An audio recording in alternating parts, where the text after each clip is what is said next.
الحمد لله رب العالمين والصلاة والسلام على أشرف المرسلين وعلى آله وصحبه أجمعين وعلى من تبع هداهم إلى يوم الدين. أما بعد. After praising the Almighty and passing salutation upon His Messenger, sallallahu alaihi wasallam, we go ahead from the last point that we have covered in the book, that is the prayer described, and that is the point dealing with putting the right on the left after the Rukoo'. And that point will take the whole of the class because it's a point which is a difference among the scholars, and we need to make sure that we address it properly. And inshallah, we will find that some of the students who are listening at the moment, they will have a better idea and a better way of deciding whether which one is correct. That is, after the Rukoo', whether to put the hands right on the left or to put them on the side. As we know, after Takbirat al-Ihram, we put the right on the left. That's the correct opinion. In contrast to the Malikis or to the Rafidah, who put their right and the left on their sides when they recite the Fatiha and the Surah. This is talking about after the Rukoo'. After the Rukoo', we have this issue, which is the scholars from Bilad al-Hijaz, from basically Saudi Arabia, most of them, they are the ones who are adopting this opinion. And this is not the opinion of Imam Ahmad. This is Imam Ahmad, he said one of the two, but he did not say that this is the Sunnah. But the scholars, Jazakumullah khairan, in Saudi Arabia, they do say that this is from the Sunnah of the Prophet ﷺ. So we need to make sure that is that correct or not. So whether it is wrong or whether it's right, remember these are scholars. So if they make a correct opinion, which synchronizes with the Quran and the Sunnah, they will have a double reward. And if they do have a wrong decision, then still they will be rewarded. Because the Prophet ﷺ says that the hakim, the scholar, the judge, if he makes ijtihad, ijtihad means he's got the element of making ijtihad. He's a scholar, he knows. And he had made a decision. If he's correct, double reward. If he's incorrect, one reward. So it's fluctuating between 1 and 2 rewards. There's no sin. Whereas the person who makes ijtihad and makes a decision upon ignorance, he just says halal, haram like that, even if he synchronizes with the haqq, he still sinned. Is fluctuating between one sin and many sins. Sin, one sin, if he got it correct, the decision, because he had made a decision upon ignorance, it's a sin. And many sins, because if he made it ignorantly and also wrong decision, how many people is going to copy his wrongs? All of those sins will be added up to him. So those scholars, when we say that, for example, they are wrong in this decision, it doesn't mean that they are sinned. They have made their decision regarding this issue. We're going to look at it, inshallah, from both sides. And also, when we say, for example, that a person had made something which is considered to be a bid'ah, it doesn't mean that that person who had made this bid'ah is himself a mubtada'. Bid'ah means an innovation. Mubtada' is an innovator. Okay, there's two huge differences here, a big, huge difference between an innovator and an innovation. Innovation, a person who could make an innovation, something which is not part of the deen, hasn't been authenticated by the Prophet sallallahu alaihi wasallam. Like, for example, the Mawlid. Okay, there's people who are following the trend, and they make the Mawlid. These people are ignorant, so they're making a bid'ah, but they're not innovators. The innovators who are the ones running the show, the ones who are telling these people this is the Sunnah, and they know this is not from the Sunnah. These are the ones who are the innovators. For the general masses, these laymen, I mean, he doesn't know. So he is making a bid'ah. So when we say a person, he made a bid'ah, it doesn't mean he's an innovator. I remember that very importantly. Like, always the believer, he searches for the haqq and searches for the truth. You always don't, for example, hire your brains to somebody else. Okay, you're a student of knowledge, you should know which is haqq and which is batil. So if you are in that case, so let's go ahead and discuss this subject with an open eye and everything in front of us. The proofs are in front of us. So first of all, I would like our brother Hassan to read the last point that we have read, which is the notes regarding the following point under the title.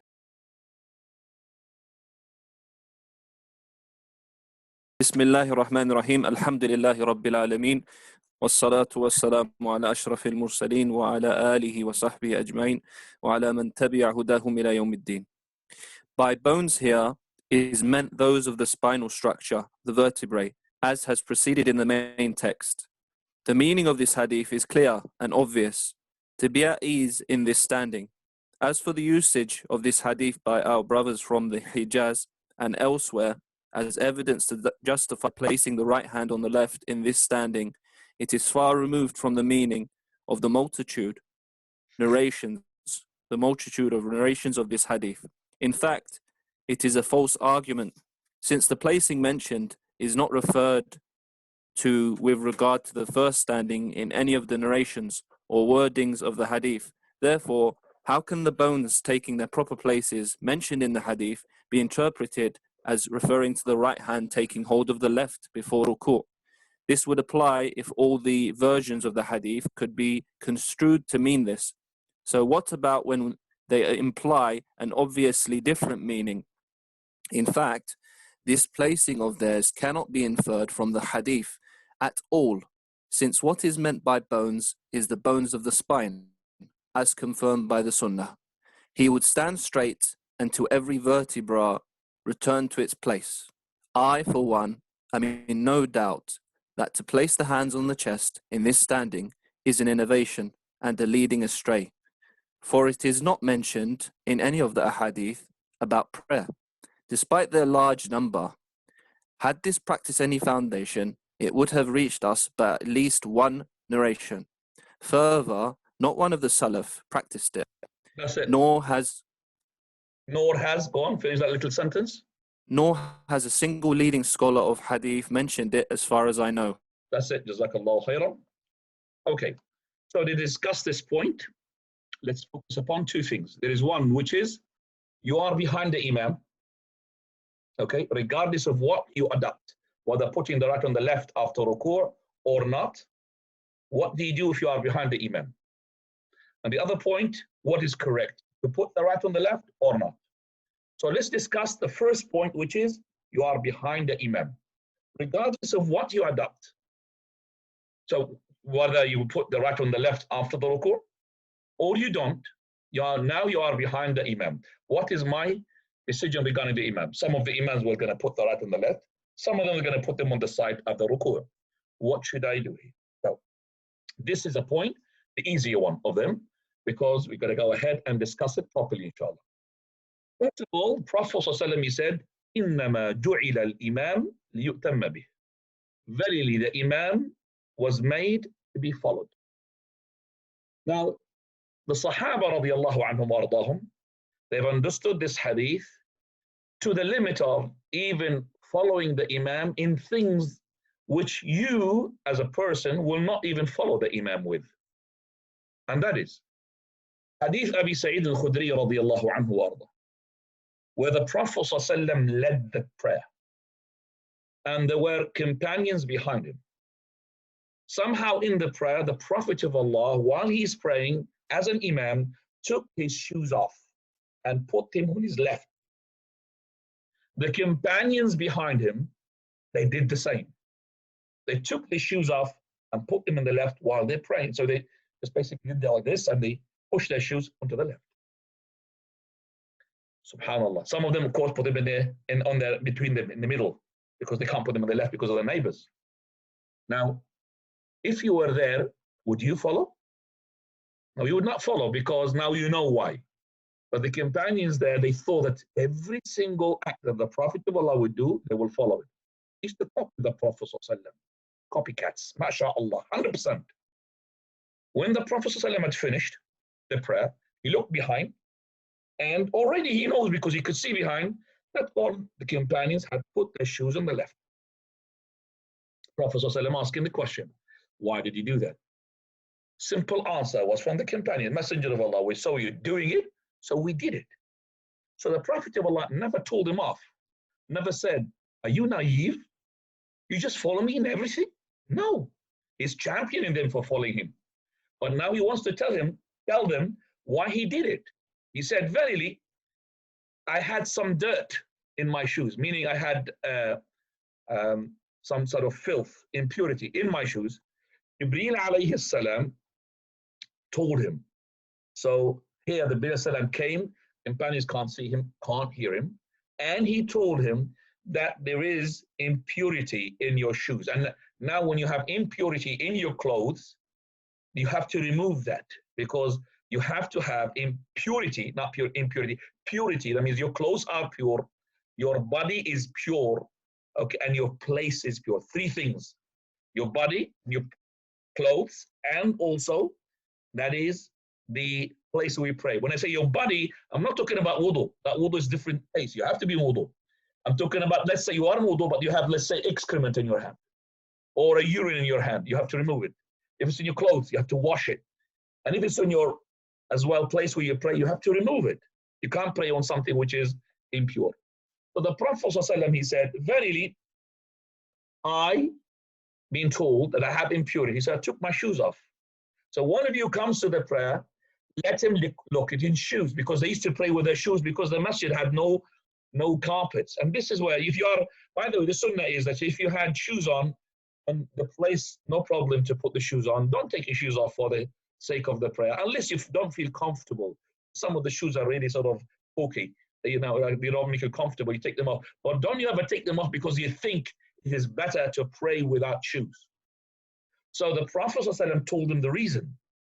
So here, the following of the Imam was to the extent of that the Prophet of Allah ﷺ, he told him, okay, follow the Imam correctly, but this is not the reason I took my shoes off. Okay? So, for verily, you have to follow the Imam in the things of the prayer. Now, this is not to do with the prayer, which is taking the shoes off. So, here, for example, the Imam, if he's to be sitting down, and he started his prayer sitting down, and you are behind him, and you are capable of standing up, but he sat down because he's incapable to stand up, what would you pray? Would you pray standing up or sitting down? You have to pray sitting down, even though you're able to stand up. You're not allowed, because إِنَّمَا جُعِلَ الْإِمَامِ لِيُؤْتَمَّ بِهِ. So the standing up pillar is being dropped down for the sake of following the Imam. Prophet ﷺ, one day he was praying, sitting down because he was not able to stand up. He was ill. Okay? So the companions, they followed the Prophet ﷺ, and they prayed sitting down. Now once, at the beginning, when he sat down, the companion was standing up. They didn't know. They didn't follow. They thought the Prophet ﷺ sitting down, he's, you know, he can relax, but they can't relax. They have to stand up like him. So when they did like this, Prophet of Allah, he gave a gesture, means sitting down. They sat down. After the prayer, he said to them, you almost did what the Rome and the Persians, this is the two emperors of that time, the Romania, was the Rome's empire and the Persian empire. You almost did that these Romans and the Persians, they do to their kings and monarchs. That the kings and the monarchs sit down and the people will stand up all the time. They will not sit down. So you made me look like them, meaning that he was sitting down and he was standing up. So if the Imam is to sit, then you sit as well. Right, now I'm going to give you even more further just to show you that you have to follow the Imam. For example, if the Imam, he made a mistake in the middle tashahhud, he did not do it, and he stood up, okay? And you said, Subhanallah. Subhanallah. He did not sit down. He continued standing up. What would you do? Do you stay sitting down and make tashahhud, or you follow the Imam? Of course, you can't make tashahhud. You have to follow the Imam, even you know that he had made a mistake. But the Prophet ﷺ, he said, if the person had forgotten the tashahhud and stood up, and before he was completely standing up and he remembered, then let him sit down. But if he stood up completely, that means straight, then he may not go back. Let him continue and then make two sajda of sahw. That is two prostration of forgetfulness. That is before the tashahhud, before the salutation. You could make them after salutation, no problem. But this is before salutation. Right. So, well, if you make them after salutation, it doesn't matter. So let's just now go ahead. So we said, basically, that the person, he has to follow the Imam if he forgot the tashahhud. Let's say the Imam forgot the tashahhud, okay? And he stood up. and you said subhanallah, and he completely stood up. Then he decided to sit down. And he's not supposed to sit down because the Prophet said, he stood up completely, you have to complete standing up. But he sat down. What would you do? Do you forget the Imam? No, the Prophet should complete. You stand up or you sit, you have to sit. So in both mistakes that the Imam had done, whether he stood up and did not do the tashahhud, or he completely stood up and he should have completed, then you would tell that person to, okay, you should not supposed to go back, but he did not go back, but he went back, then you have to go back with him. So I need to follow the Imam regardless. But in the Prophet ﷺ said, إِنَّمَا جُعِلَ الْإِمَامِ يُؤْتَمَ بِهِ. What do we know from this old ahadith? Number one, that I need to follow the Imam if he made a mistake. Number two, I have to follow the Imam even if he forgot. Number three, I have to follow the Imam even if he believes what he is doing is correct. Do you understand what I'm saying? So if this Imam stood up and he believed that this is the right thing, he shouldn't have sit down because of the tashahhud. This is his belief, then I have to do it. I'll give you another example, which is a very obvious example.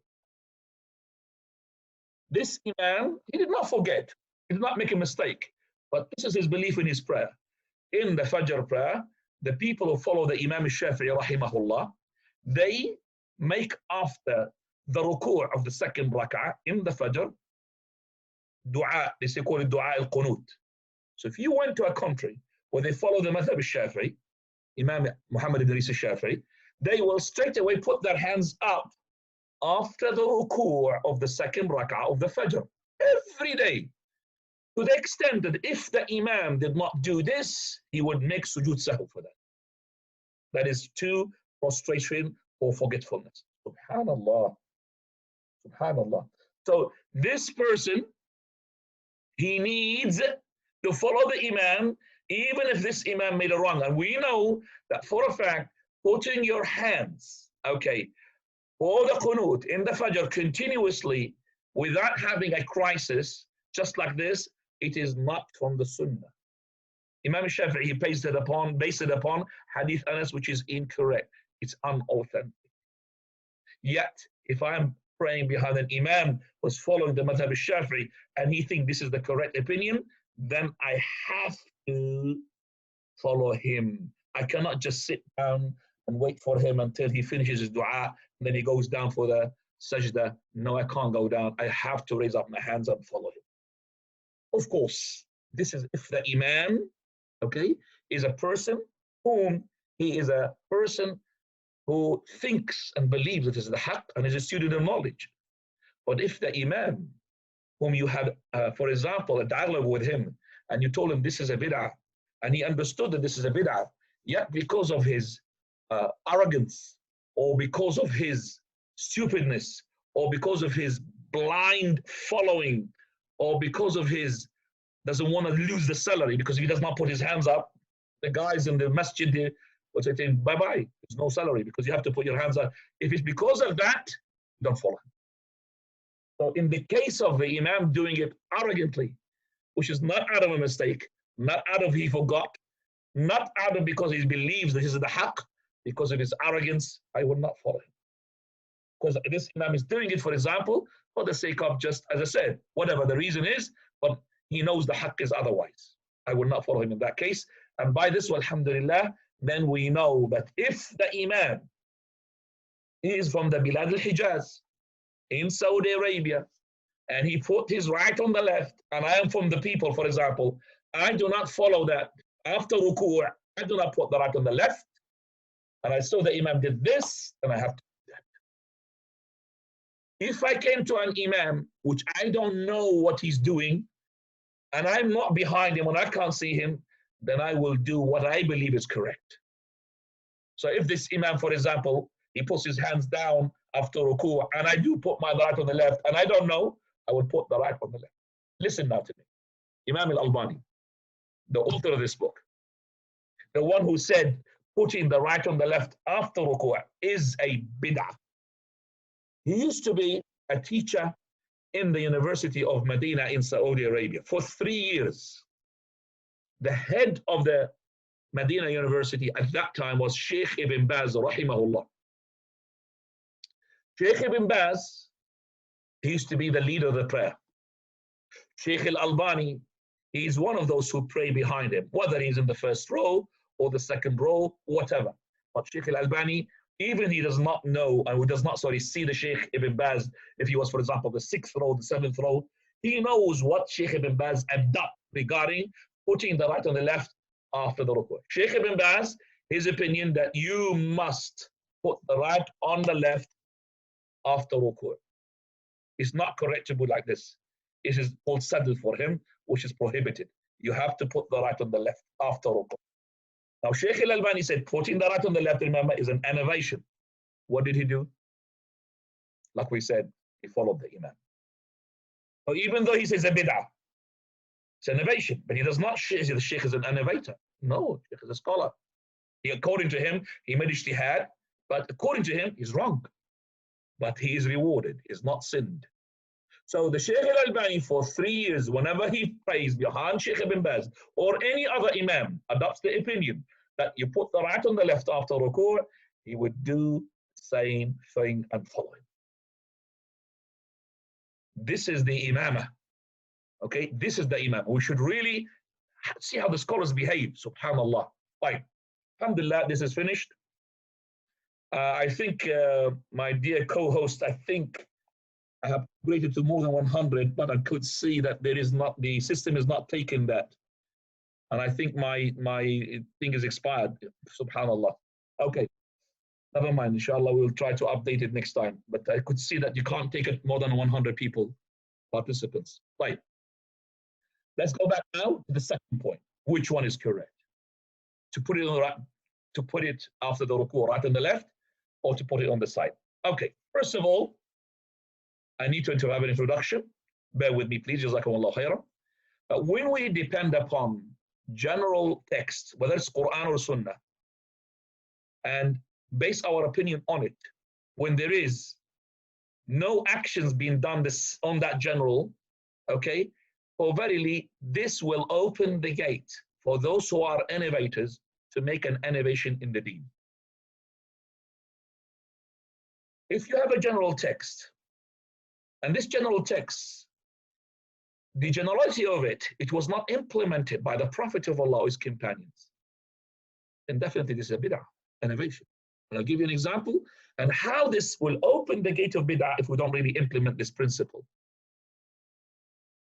For verily, there's not a single bid'ah in the deen except it has an origin in the religion. They will have an origin, something to, back-rooted. Okay? Say, for example, those Sufi people who sway their head from one side to another. Allah, Allah, Allah, Allah. Do you think they don't have a proof for their action? No, they do. They do have a proof for their action. Subhanallah. So what is their proof for their actions?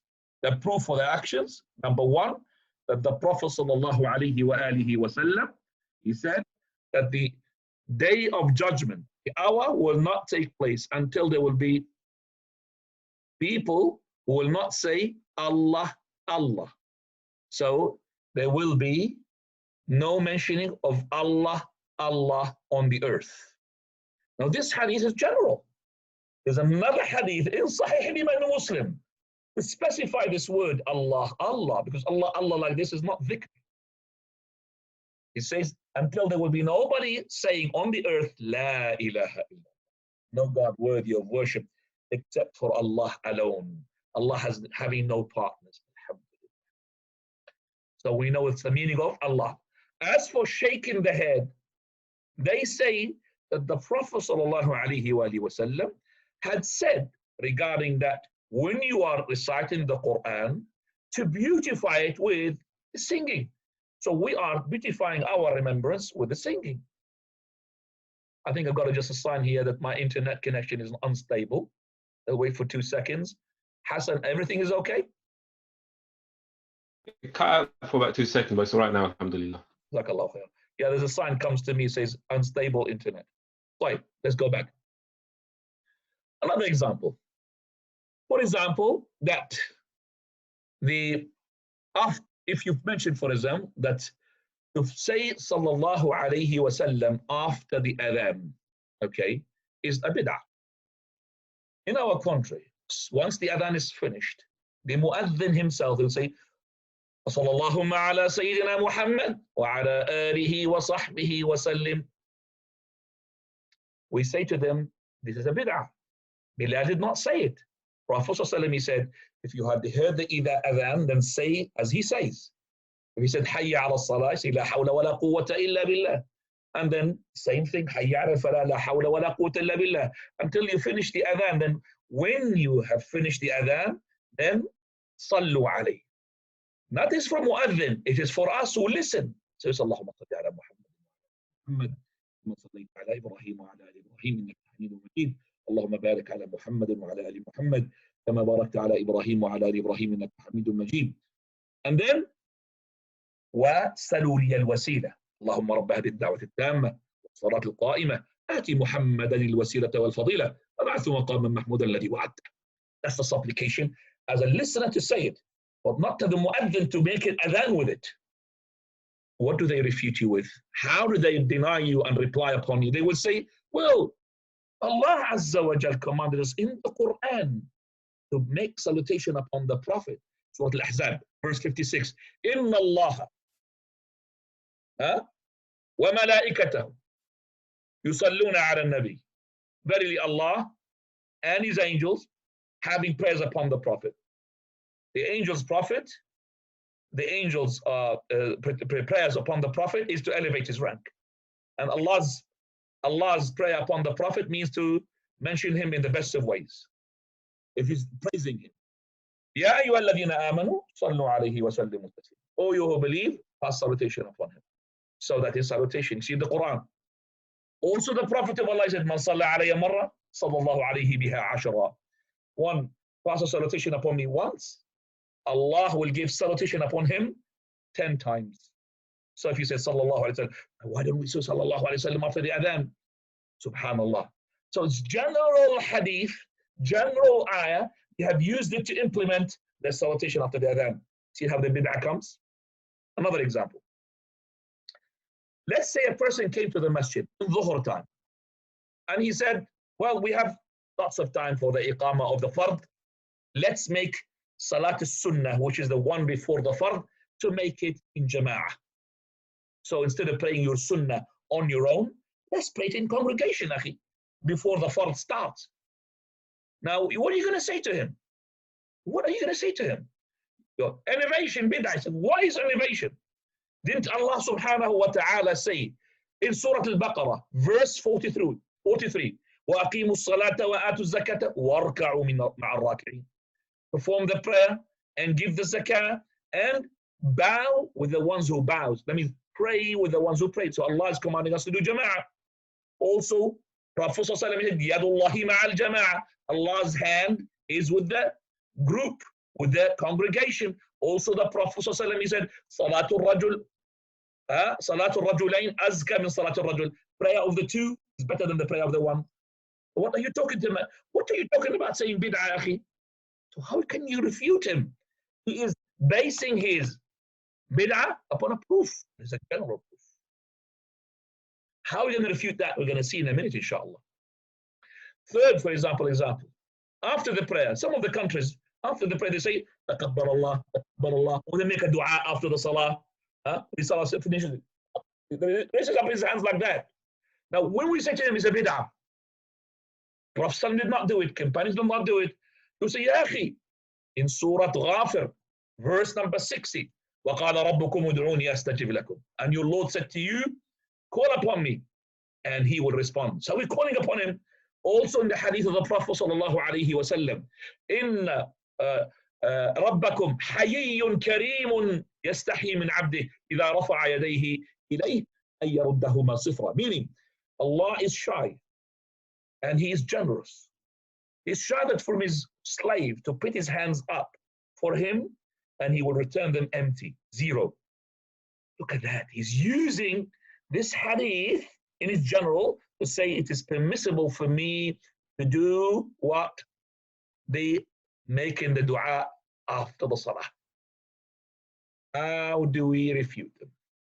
First of all, we say we don't have a text from the Prophet ﷺ, from the Hadith or the Quran to prohibit them.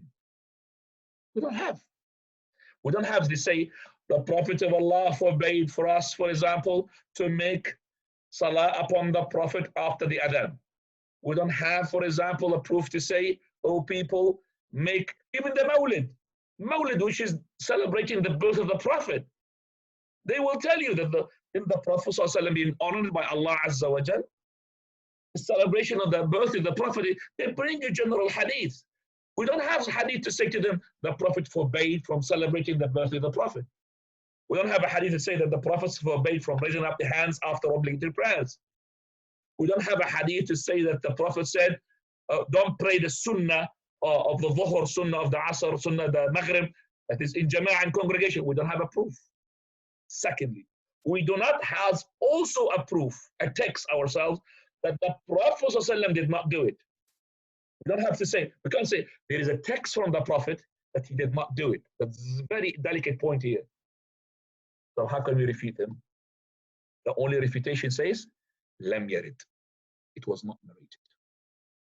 We did not have any narrations regarding this.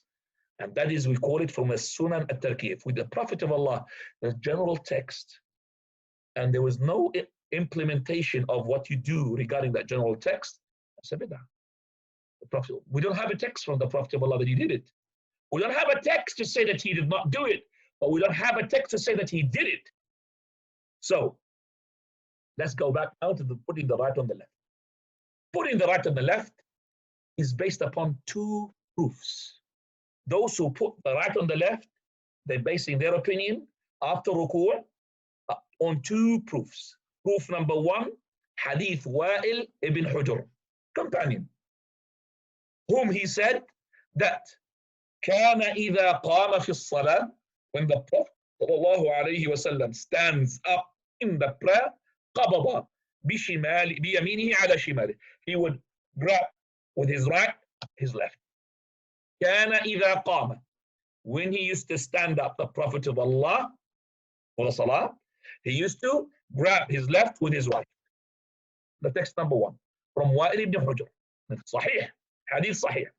Second text, Hadith Sahl ibn Sa'd al-Sa'idi, Sahl ibn Sa'd al-Sa'idi, a companion, whom he said, كان الناس يؤمرون بوضع اليمنى على اليسرى في الصلاة. This hadith is in Muwatta Imam Malik, Hadith Sahih. That is, meaning the people here, the companions, used to be commanded to put the right on the left in the salah.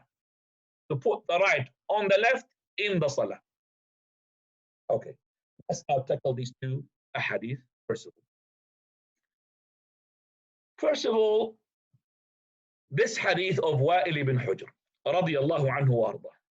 Okay, Hadith Wa'il ibn Hujr, it is hadith sahih. But this hadith is general and also has other narrations which makes it much clearer. This hadith, look at Silsila Sahihah 2247, that's the number for the students, where it is mentions the full hadith from two narrations. One in Sahih Imam Muslim, and another full narration which is in Sunan Abi Dawud. And this will be quoted. Let me now quote it for you. This hadith says that Wa'il ibn Hujr, he said, radiyallahu anhu, لَأَنظُرَنَّ صَلَاةَ رَسُولِ اللَّهِ صَلَّى اللَّهُ عَلَيْهِ وَسَلَّمَ. I will now look at exactly how the Prophet of Allah prayed. So he said, and Nabi sallallahu alaihi wasallam, the Prophet of Allah, stood up. He faced the Qibla. Details. قال فكبر. He made takbir. This is takbirat al-ihram. قال ورفع يديه, and he raised up his hands. He made takbir. He raised up his hands. حتى حاذتا أذنيه, until it was parallel to his ears, to his shoulders. قال ثم وضع اليمنى على ظهر كفه اليسرى والرسغ والساعد. Then he put his right onto his left, where his palm touches his hand, his wrist, and his forearms. Like that. And we said that before. He put it like this.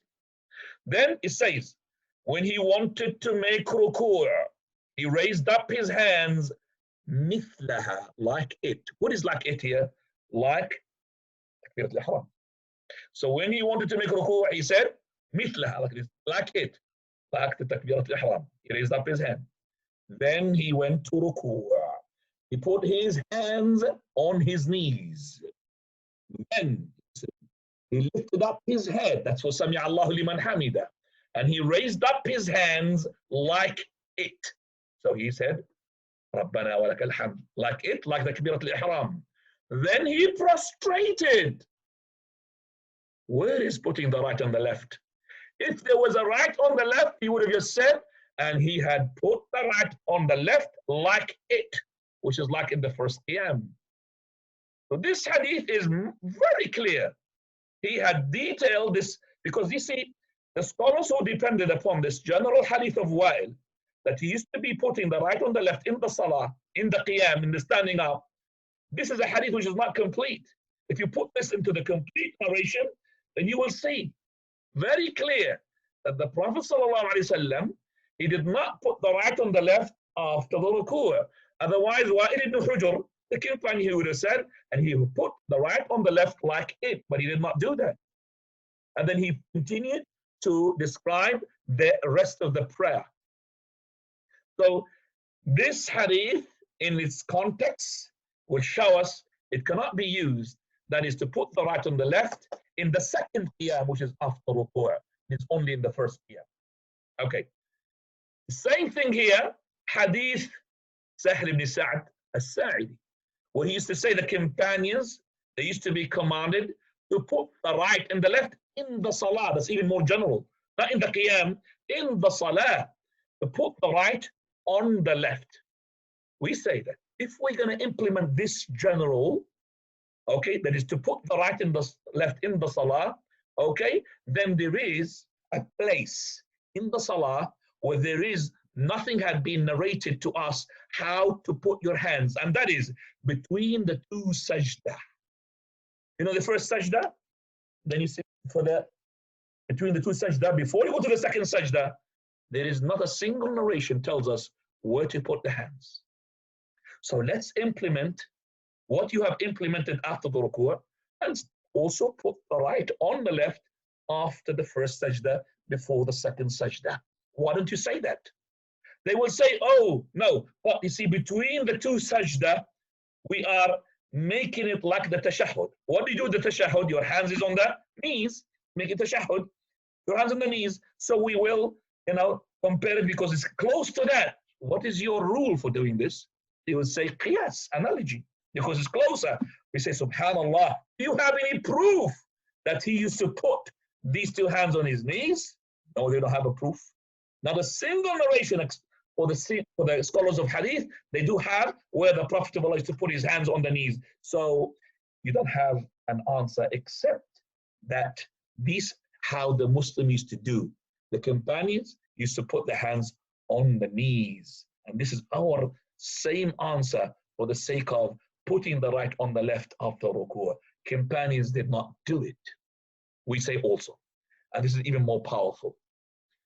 Well, verily, the general text is not enough to confirm a sunnah, which is a practical sunnah, where the Prophet ﷺ had that practical sunnah for 20 years in front of everybody. That is the salah. All his salat of al-jama'ah, he used to do it in the masjid, except the few days where he was ill. Apart from that, all his practical sunnah, which is the salah, is being watched by the companions for 20 years. And those companions are so many who conveyed to us the prayer of the Prophet ﷺ in details. Not a single one of them had declared with precision and clear words that the Prophet of Allah, he put the right on the left after the rukoo. Subhanallah. 20 years. And you know for a fact that when he goes up from the rukoo to the upright position, Sometimes the Prophet of Allah will prolong that gap to be as much as his qiyam. In one night he prayed Fatiha, al-Baqarah, then al-Nisa, and went back to Ali Imran. 3 long surahs. When he made his Rukoo, it was equivalent to his qiyam. That is Baqarah, al-Nisa, Ali Imran. When he said Sami Allahu liman hamida and stood up Rabbana wa lakal hamd, he waited like this, just like reciting Baqarah and Nisa, Ali Imran. So if he was putting the right on the left in that position, Hudayfa ibn al-Yaman, who prayed next to him, Abdullah ibn Mas'ud, who prayed next to him in that night prayer, would have never just said to us, he did put the right on the left after the Rukoo. Subhanallah, it's very clear. 20 years, we don't have a single clear narration to say that the Prophet of Allah put the right on the left. Only general text. SubhanAllah. 20 years. So if the sunnah was to be done, then it would have been narrated to us. Because this sunnah is to do it in front of this people, not hidden in his house. It's a prayer. Even some of it, like the Tarawih prayer, for 3 nights in front of the companions. Not a single person he had narrated that to us. So, for verily now, after this, we say to the people who are saying you put the right on the left, this is not correct, because you're going to end up now exactly the same story regarding the following scenario. Prophet sallallahu alaihi wasallam in a general hadith, in Sahih Muslim, he said, it was, hadith says, when he used to sit in the salah, sit. The other hadith was what? He used to stand up. When he used to sit in the salah, he would what? Put his finger up. Ashara bi usbu'ihi. So if we're going to implement what you have implemented, okay. So every time we sit, we put our finger. When do we sit? We sit for tashahhud. Also, we sit between the 2 sajda. Also, we sit before we go to the following rak'ah. It's called jalsatul istiraha. That is the jalsa of relaxation. So before we go to the 2nd rak'ah, and before we go to the 4th rak'ah, we sit slightly. So let's raise up our finger. Because the hadith is there. It says, when he used to sit, he used to raise up his finger. Subhanallah. Believe it or not, there are some people who have done it. Have done this bid'ah. Which is between the 2 sajda, would put his finger like this. Between the 2, the first sajda, 2nd sajda, would do like this. Why? Based upon general text. So that is the principle that we have to learn it today. A very important principle, which is Ibn Taymiyyah, Al-Imam al-Shatibi, they said, implementing a general text regarding a specific issue in it, which the Salaf, means the Prophet and his companions, did not implement, it's a bid'ah. Again, I repeat. And put that as, like we say, as an earring in your ears. Of course, you're not allowed to put earrings as a man, but I'm just saying this is like in Arabic state. They always hang it with you, which is you have a general text and implementing a specific issue in that general text. And the companions or the Prophet of Allah and the companions did not implement that specific, then it's a bid'ah. An example, Prophet ﷺ, he had said, when you hear the mu'adhin said so, say so and so. When the mu'adhin is finished, then pass salutation upon me and ask for me the wasila. If you implemented not to the mu'adhin, then the mu'adhin did not do it. Bilal did not do it. We did not have a narration from Bilal, he did it. That's a bid'ah. Like these people who do it in our country, they pass salutation, the mu'adhin, after the adhan. And by the way, after all of that, we say that there is not a single imam from A'immat Sunnah, from the Salaf al-Salih, we have clearly he put the right on the left. And this is the saying of all the scholars, save Imam Ahmad. But what did Imam Ahmad say? As Sheikh al-Albani had said, our brother Ahmad had recited, that Imam Ahmad, rahimahullah, okay, which is in the thing that he did not mention, I'm going to mention it now. Imam Ahmad, okay, he was asked about putting the right on the left after the Rukoo. He said, verily, man sha'a yaf'al, man sha'a fa'al, wa man sha'a tarak. He who wishes, he could do it. And he who wishes, he doesn't have to do it. I'm asking. If that was the sunnah, to put the right on the left after the Rukoo, would Imam Ahmad give the permissibility would he allow it not to put the right on the left and put it on the side if it was the sunnah? So if he was asked the same question regarding putting the right on the left in the first qiyam, when he reciting the Fatiha, what would he say? If you wish to put it, if you wish not to put it, don't to put it? No, he would say, you have to put it. This is a bid'ah if you put it like this. So when he said it after the ruku', that means for him, this is not the sunnah. He said, if you wish to put it, put it. Because for him, it hasn't reached him, the hadith that reached us, that to say it is not from the sunnah. Most of the scholars, we're not playing here, most of the scholars say haqq, this is the one, and the other one, the few scholars, they said, this is the one. We don't say, for example, all the time the haqq is with lots of scholars. No, we don't say that. But most of the scholars, they say, you don't put the right on the left. And this is the correct opinion without no doubt about this. Wallahu ta'ala a'lam. But I do not say that the person who does it, and still after listening to my talk, still doing it, that you are an innovator, because maybe you're not convinced. What I've just said to you is proofs. But if the proofs of mine are convincing and still you want to do it because this is the trend, or this is my community what they do, or this is because I'm stubborn, I want to do what I like, then you are a blind follower. Then you're going to be sinned. It's called ta'assub. Ta'assub. A ta'assub means you are a fan of somebody, regardless whether he is a haqq or upon batil, on falsehood. You just want to follow him because you are a fan of his. So what is the difference between you or me if I do the same thing and a Christian or a Jewish or any person, when you say to him, Ya akhi, Islam is the haqq, he would say to you, well, I know it's the haqq, but I'm going to stay Christian. What's the difference? I'm not saying that you are a kafir, but I'm saying this is the same mentality, the same way that these people refute their argument. They say, okay, I know that you are haqq, but I'm not going to follow it. So if you have heard this, I wish that this will clarify for you. If you are behind the imam, you have to follow the imam. So if I'm behind the imam who does like this after ruku', I will do like this after the ruku'. By which, alhamdulillah, I have finished my talk. The Isha adhan is just being called now. Okay, so we'll give you just 15 minutes for questions and answers, and then off you go for doing the Isha. The later the Isha that you do it, by the way, the better and more sunnah it is. So we'll just 15 minutes, inshallah. As our brother Ahmed had said to you, that is basically raise up your hands and you'll be given the go ahead. So whoever you want from the co-host to take a go ahead, Ahmed will be, maybe he was familiar with this. You want to just give the question, and then after he finishes the question and I finish the answer, you lower his hand and then go to the following question.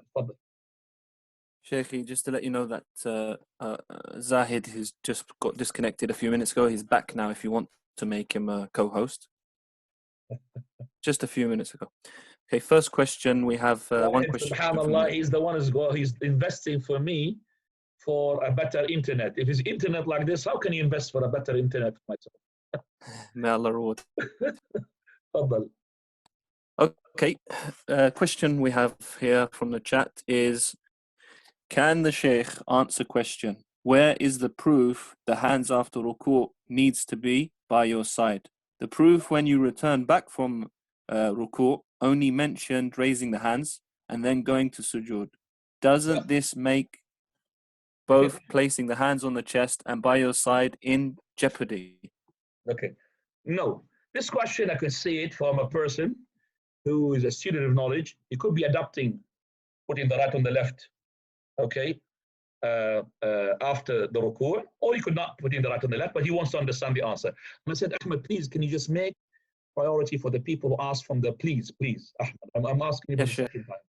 Not from the that, please, from the people, okay? No problem. Leave it till later. Jazakallah khairan. So give the priority for the hands first. Okay, this question I could see it from student of knowledge. When the hadith of Wa'il ibn Hujr and the hadith what we have just said, and he had mentioned that the vertebra, is it called vertebra? Bones? Vertebra. Yeah, vertebra. When we said that, when he went from the ruku' to the upright position, everything went back as it was from the vertebra. So, this is now my back.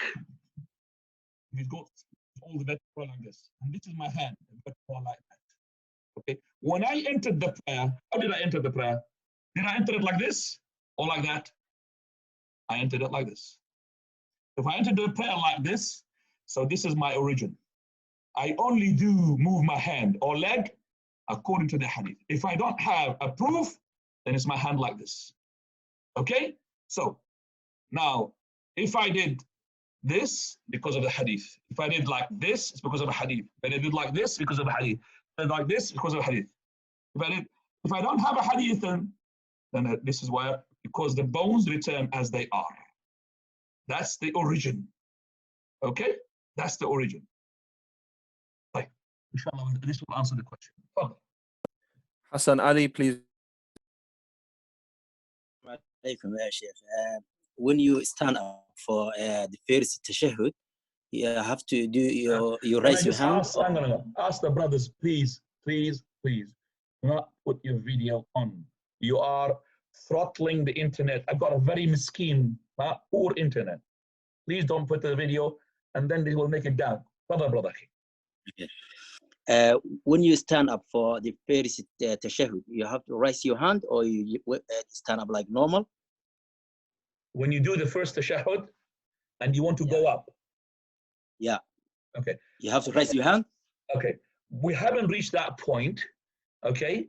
But we will tell you. But we have already reached the Rukoo now.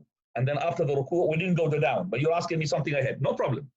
But if the person is finishing the tashahhud, he wants to go up.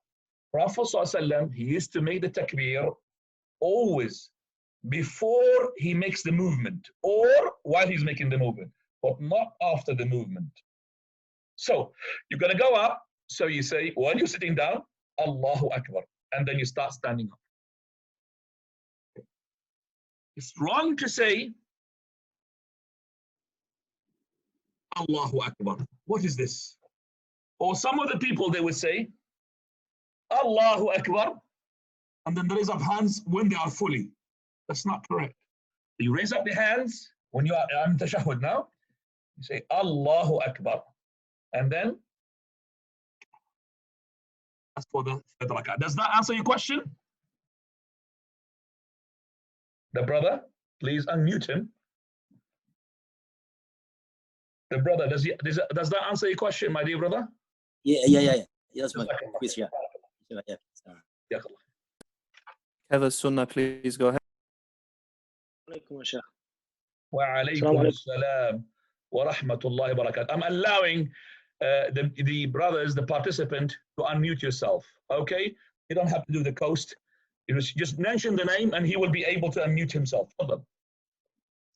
Yeah, Sheikh, you mentioned about general proofs that cannot be used in the way that you mentioned. I have just a question regarding the beard. So there's a lot of general hadith that we're not allowed to cut the beard. Now, some of the companions, like Ibn Umar radiallahu anhu, used to put a hand and then cut anything that comes below, as far as I know. And so the question is, if the companions used to do that, then is it not wrong to say, is it not a bid'ah to let it grow further based on the general indications of the hadith that you shouldn't cut it? That means you are backing up what I'm saying. You are backing up what I'm saying. No, this is one of the proofs, basically, to say that if we implement the general saying without on something which is specifically without the implementation of the Sahaba, to become the bid'ah.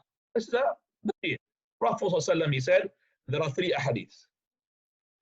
Hadith number 1, which is akrimul liha, meaning akrimu, honor the beard, firru liha, and that is let go of the beards. Okay, arkhul liha, also let go of the beards. All right. So 3 ahadith mention this. From this ahadith, we have Abdullah ibn Umar. He is the one who narrated that hadith. And this is another principle he says. We say, Rawi al-hadith a'lamu bimarwihi min ghayri. The narrator of the hadith, he had more knowledge than others regarding the hadith. And it comes to Abdullah ibn Umar. Abdullah ibn Umar, if he knows the hadith, that this is from the Prophet, Abdullah ibn Umar will implement it to the letter. Imagine that he used to urinate under the tree, a specific tree. Why did he do that? because this is the tree where the Prophet of Allah used to urinate under. He followed it a letter. But this is according to what he knows. If he didn't know, it would not follow him because he might be doing something wrong. Okay, like he used to put water in his eyes. He thought this is the wudu. So because he had narrated this hadith, we have the principle says Rawi al-hadith a'lamu bimarwihi min ghayri. The narrator of the hadith, he knows more than the others regarding his hadith.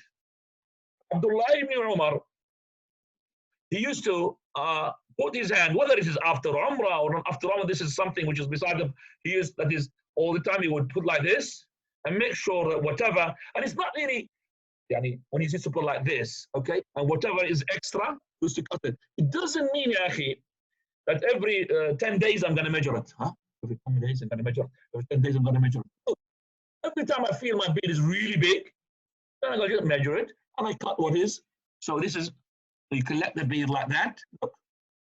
And whatever is extra, I don't have extra, alhamdulillah. But listen, like that. But my beard is longer than the hand. Look, if I did like this on the side and I put my hand, look how much big it left with. Same thing with the other side. But you have to put it like this down and then whatever is extra, you cut it from here. As I said, it's not looking at the mirror every 5 or 10 days. It's whenever you feel that beard is really big. So now, if we're going to implement the hadith as it is, as our scholars from the Hijaz, again, they're not really right on this issue. And they are mujtahidun, that you're not allowed to touch your beard. So the beard can be going as long as the 4. You think that is not correct? It will not happen? It's a video clip. I've got it with me.